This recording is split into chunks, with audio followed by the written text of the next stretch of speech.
Okay, welcome back to another vintage fishing reel service video. Today we're going to be working on a Compac Clipper Model number 36, and this reel is made in Japan and dates to the late 1950s or early 1960s, and it's quite frankly very similar to a Johnson, like a Johnson 100, and it's got a couple of neat features. By the way, this is a really nicely preserved one, at least in terms of the body. The paint is pretty much free of scratches. There's a little scratch there on the foot, but other than that, it's blemish free. Now the cover here has got some boat rash and so on it, but all in all, really good shape original reel, and it actually works pretty decently. It just probably hasn't been serviced in a while, but it's certainly not grease bound. But among the neat features on this is the fact that you can, well, first of all, you can fold this handle down and tighten that down. You can fold it like that, tighten it down so that it doesn't catch. Or you can fold it backwards like that, so there's less of a handle, to catch onto something.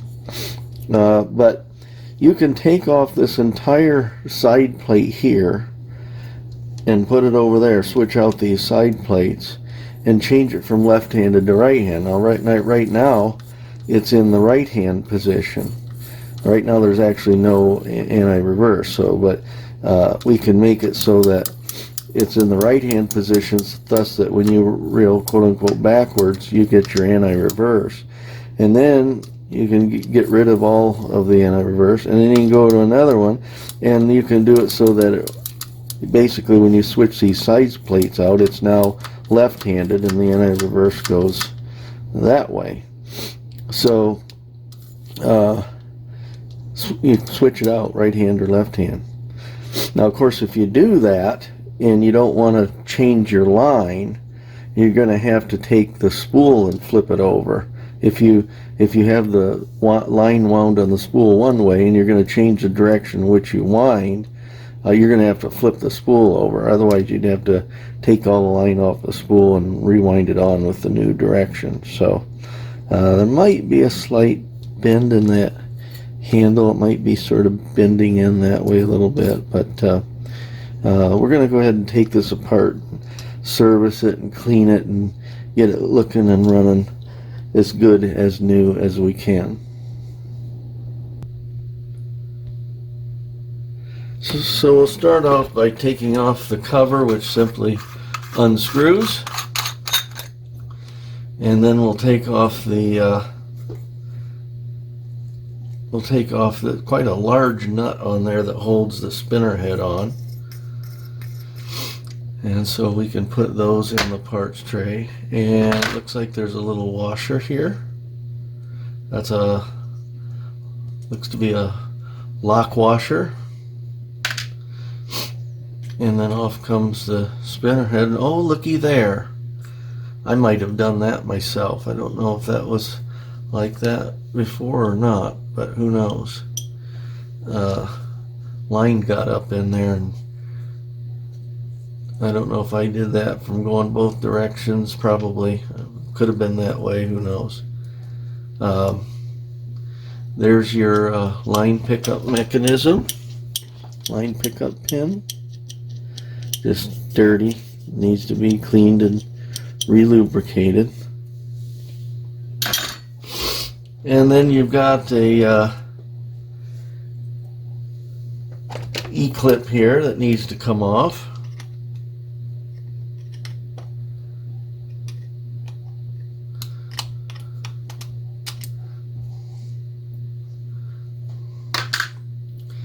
And then you can see, normally you'd be like, well, what the heck do we have a gear up here for? Well, that's to flip the spool around if you decide you want to change from left hand to right hand. And just examining this spool, it almost looks like that's made out of cheap pot metal.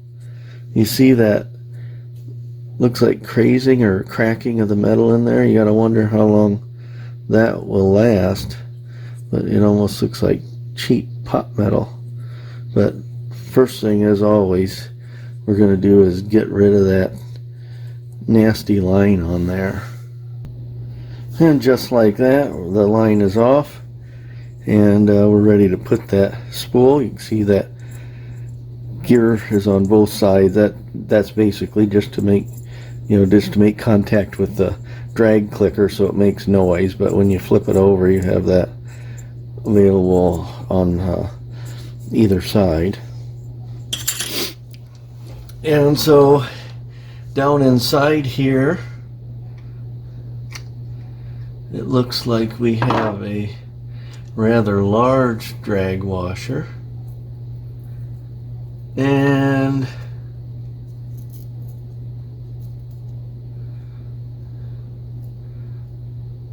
the question is whether that's supposed to be glued to the underlying pressure plate, if that was factory adhered, or if it's just adhered by dry grease.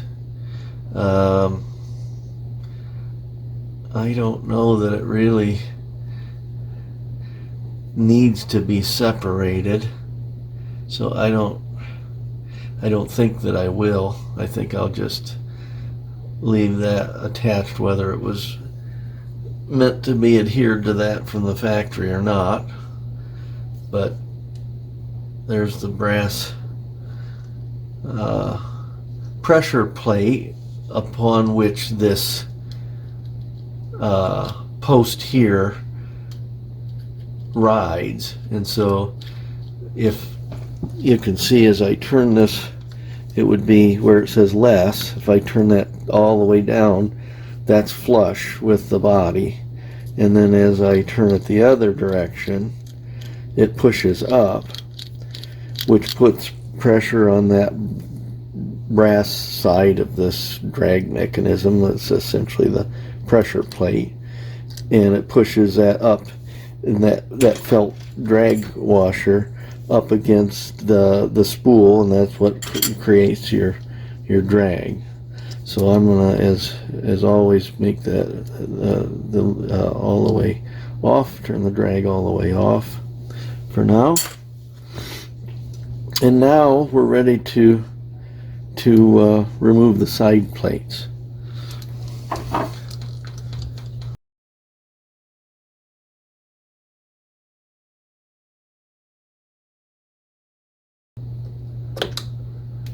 Don't scratch the paint.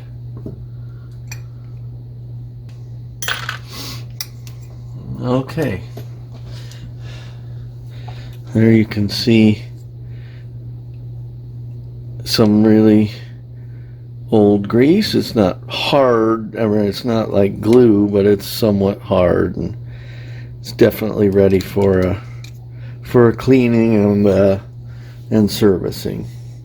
So put that pressure plate in the parts tray, and then this should just slide right out, which will allow us to get our thumb button out. And there's so much grease on it that you have to, they have to force it out, but there was quite a mound of grease on that thing holding it in. Put that in the parts tray, and then of course we ought to be able to push out our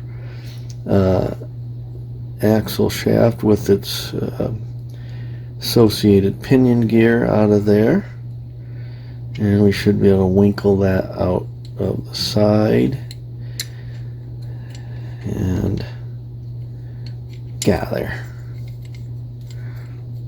Get that out of there.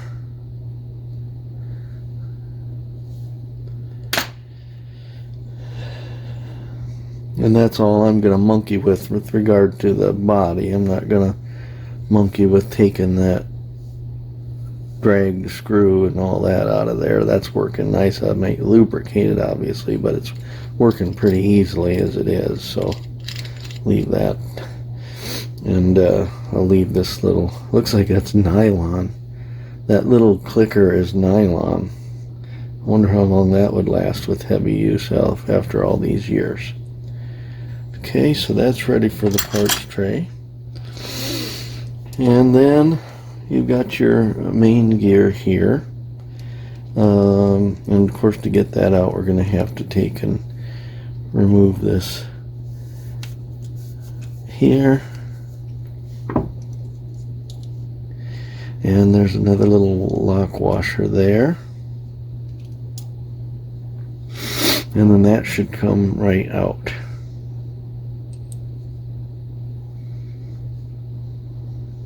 That looks well, it's a little oil, but and it's not too bad. Looks like it's well lubricated.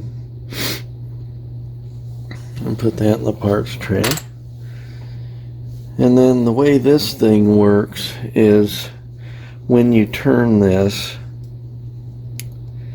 it will cause one of these to rise up higher than the other. So this is the little piece, the little mechanism that engages with the back side of the main gear, the sort of the anti-reverse gear. And so when it's turned that way, it's going to anti-reverse in one direction. As you turn it to the middle, there's no anti-reverse, both plates are down. And as you turn it the other way, the other plate rises up, and then you have anti-reverse in that direction. And that's operated. There must be some kind of a, I don't even really call it a cam, but there must be some kind of change in the surface on the back side of that knob that allows one of these to raise up. So maybe there's a high point here, that point when it's turned that way, and it pushes this side up, and you turn it in another direction and they're both down, and you turn in another direction and there must be a high point over here, that point that raises up that one. So I'm not going to take this assembly apart. I'm not even sure how you would get that knob off there. It might be pressed in. I'm just going to clean that really good and lubricate it. So I'm done with that piece. That's going to go to be cleaned. And the handle, oh, there's that little, we don't want to lose that lock washer. And take the handle and be cleaned and lubricated. And so there we have all of our parts. And we'll take those to the sink and be back just like that. So we got all those cleaned up, and now we're ready for lubrication and assembly.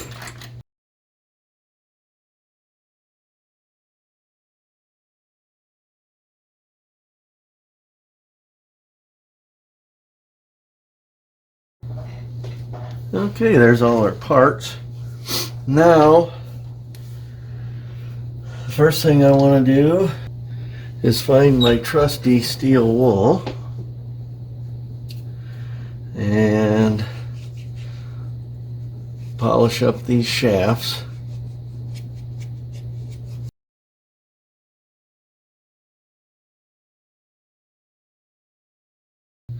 And there's a couple stains on this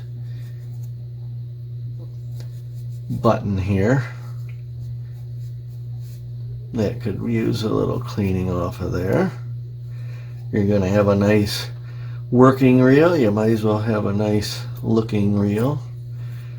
These things, I use these reels, so I don't buy reels. Yes, I collect them, but I like to use them too. So I'm not going to be one of those that's going to buy a reel that's in a box and totally pristine, because I don't want to be the guy that ruins a nice collector's item. I mean, if I find them nice out of the box and so on, I'm going to keep them nice, but I buy them to use them. And a lot of these are just good looking reels. You could hang some of these reels on your Christmas tree at Christmas time like ornaments. They look so good. Alright, so we'll start with the main gear assembly and anti-reverse assembly. and just double check the teeth for missing teeth wear and any missing hard grease, which I don't see, which is good. And I'm going to quiet down this anti-reverse a little bit with some grease, and then I'm going to oil the main gear shaft. Maybe a little oil on that clicker.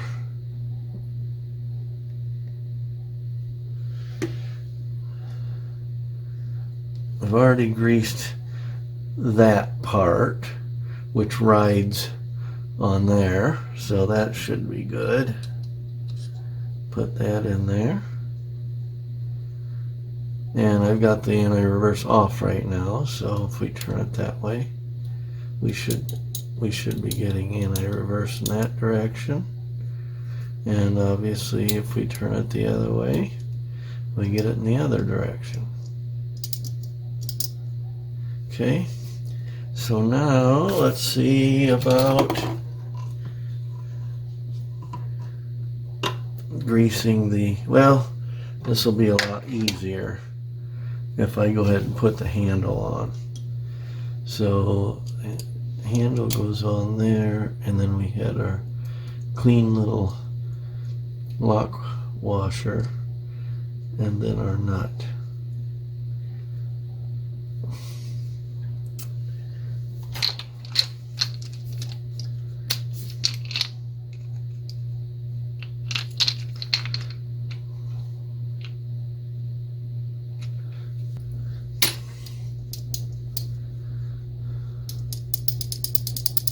So right now that's set up for right hand operation, which is the way I'm going to keep it.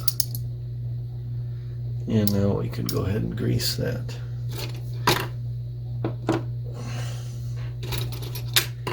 Main gear.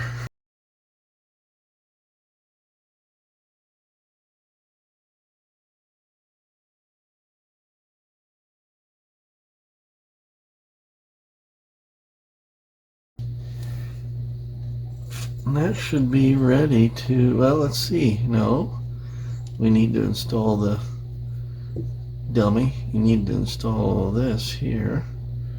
So I'm going to pull that up and get some oil in there and work that in. And some oil on the main axle shaft. And install that.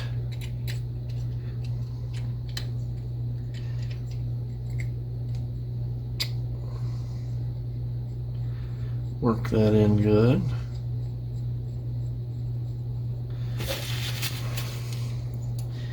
Reinstall the pressure plate and drag washer.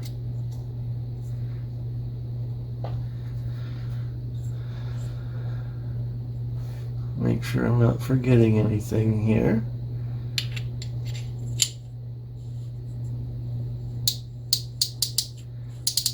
Drag clicker's working for as long as it'll last, being nylon. Uh-oh. Nope, still there. Why isn't it clicking? Oh, here it goes. Okay. So as long as that lasts, that nylon.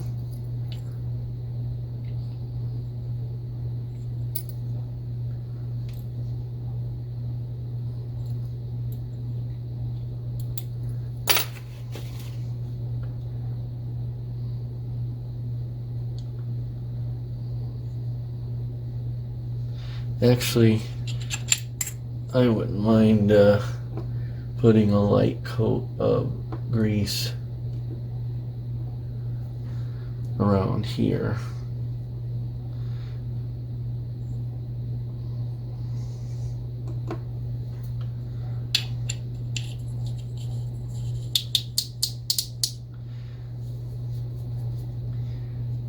Now we're ready for our E-clip.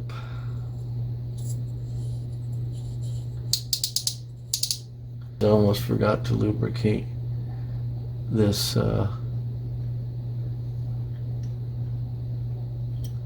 pin here and check and make sure there's no cuts on the spinner head or cuts dug into that pin, which I don't see any.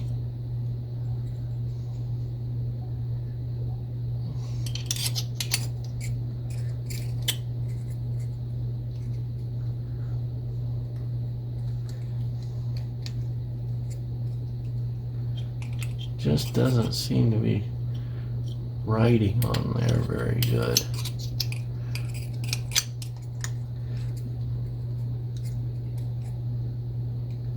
Well, maybe it's just a matter of tightening it down.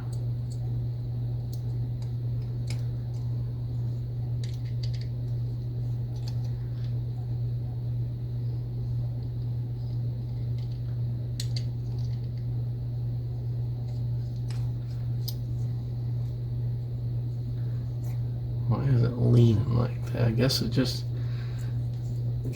has to be tightened down good and tight.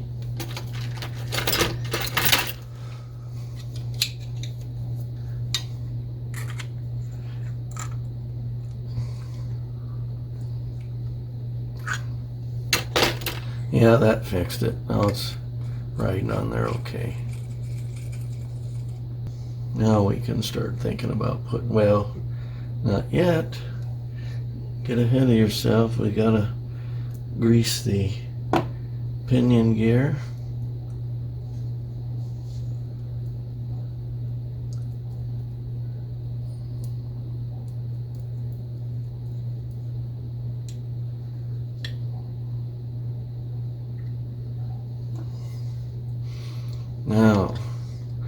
Now we can put that on, and of course we have to thread that through the button.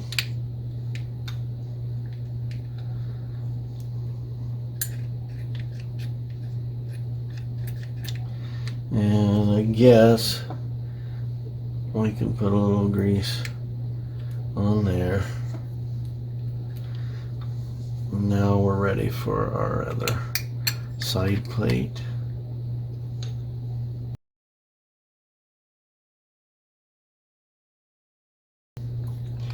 And trying not to bugger up the heads and slip and scratch that beautiful paint.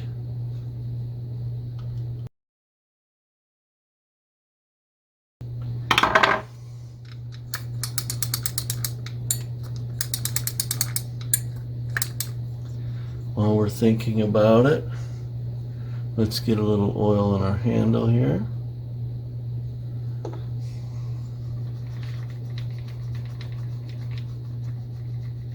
That can be a huge source of quote-unquote drag, you know, affecting how smoothly the reel feels in terms of its operation if you don't have this cleaned out.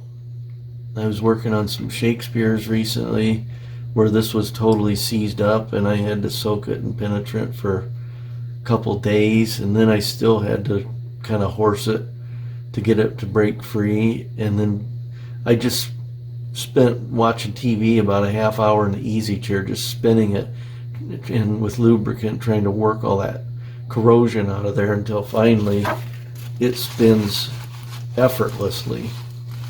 But that can add a lot of fatigue to your fishing experience if you've got a sticky handle here. I like that to be as effortless as possible. That's working real nice now. I still feel like that's bent a little bit. Ugh, I hate taking tools to this.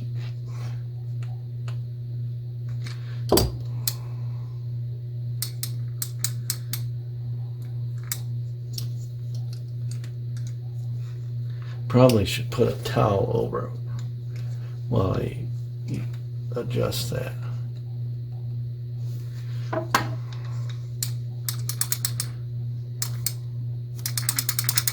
There.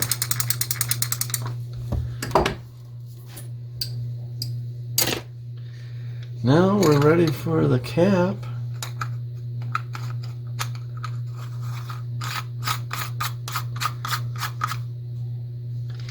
And a little bit of wiping off the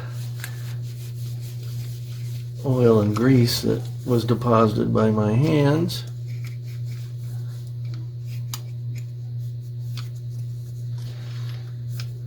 And there you have it, a late 1950s, early 1960s Compac Clipper Model number 36, reversible, made in Japan, but a nifty, neat little reel, again reminiscent of like a Johnson 100 or something like that. Me likey. Thanks for watching.